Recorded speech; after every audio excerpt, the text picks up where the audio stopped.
Next, I have David Grisham. Again, reminder, you'll have 3 minutes to deliver your remarks. All right, thank you. I want to thank, first of all, the Board of Trustees for, as a born-again Christian, I want to thank you for that prayer that you did earlier. I want you to know I've been to a lot of these different kinds of meetings before, and that is rare to see that. Thank you for your courage to do that. Also, as a U.S. military veteran, I want to thank you for standing for the Pledge of Allegiance for the flag.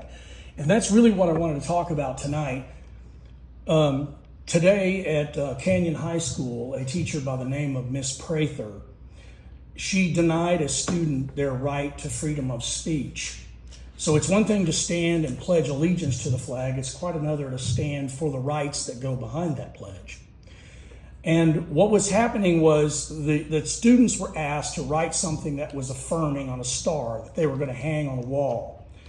And this one student said, "Jesus loves you." And that was the words of affirmation that they wanted to declare. And the teacher told that student, "You cannot write that because that is a violation of separation of church and state."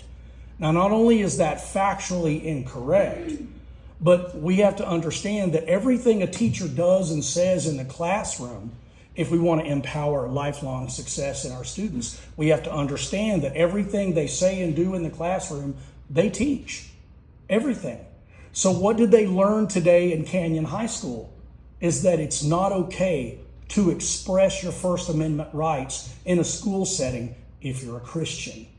And unfortunately, that was the lesson. Now, I'm not here to berate anyone. I'm not here to upbraid anyone. I'm here simply to inform you of what took place. And judging from your prayer and judging from the Pledge of Allegiance, I have full confidence in you guys to take this matter up and see that it gets corrected. Because we don't want any of the students in Canyon Independent School District to learn that it's not okay to stand for your rights and to express your rights freely. It's okay for in a school setting for a child in a public school to say that Jesus loves you. That's okay. That is fine. There's nothing wrong with that. That is constitutionally protected speech, and I would like this teacher to be spoken to and have that corrected. Anyway, thank you very much. God bless all of you, and I don't want to run over on my time. God bless. Thank you, Mr. Grisham. Final commenter tonight is Richard. Help me with the last name. Penkoski. Penkoski. Close enough. Mr. Penkoski, thank you for being here. I'd also like to read the sentiment. As a born-again Christian and minister, I'd like to thank you for that prayer. And as a veteran, I want to thank you for the Pledge of Allegiance as well. I am a parent of a student that goes to Canyon High School, and what her class is with Ms. Prather. And I want to talk about and mention to you guys, bring your attention, a concern regarding this incident and that occurred today in the classroom. A lot of people believe, because we're in Texas, that we are shielded from activist ideologies in public education, but recent events suggest otherwise.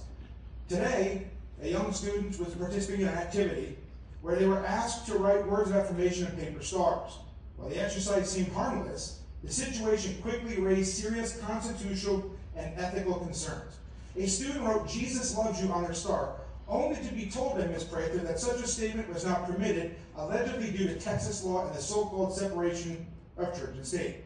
This response is deeply troubling. Ms. Prather displays an LGBT pride flag on her desk, identifies her classroom as a safe space, has a sign on the door outside of her door with Buffalo Outland Pride, and has the Black Lives Matter fist on her desk as well. A student writes "Jesus loves you" on their star, only to be told not permitted. This is a clear indication, the pride flags, the fist, of her support for a particular set of social and political beliefs.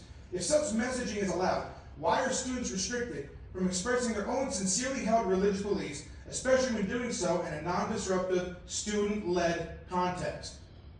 The separation of church and state is not a law but legal interpretation, often weaponized by well-funded organizations to coerce schools into compliance through legal intimidation. These groups often have no ties to the community or students they claim to represent. The First Amendment does, however, protect the free exercise of religion, particularly for students. While teachers, as agents of the state, must remain neutral, students do not forfeit their right to religious expression in the classroom. And in this case, the student's right was not just ignored, it was actively suppressed. What's more concerning, this is not an isolated incident. A previous classroom activity led by the same teacher encouraged students to share personal stories in a group setting.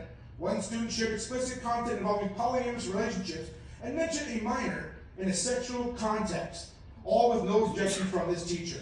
This kind of conversation, especially when initiated by a sanctified teacher, is wholly inappropriate in a public school setting and raises serious concerns about professionalism and judgment.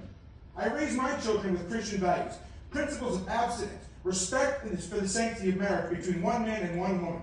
As a parent, I don't expect teachers to reinforce my beliefs, but I do expect them not to undermine or replace them with ideologies rooted in sexual activism and social engineering. This double standard is unmistakable. Promotion of progressive sexual ideology is permitted while Christian students are censored. This is unacceptable. My question is, what is this administration going to do about this? Will this be investigated or ignored like many concerns across the country?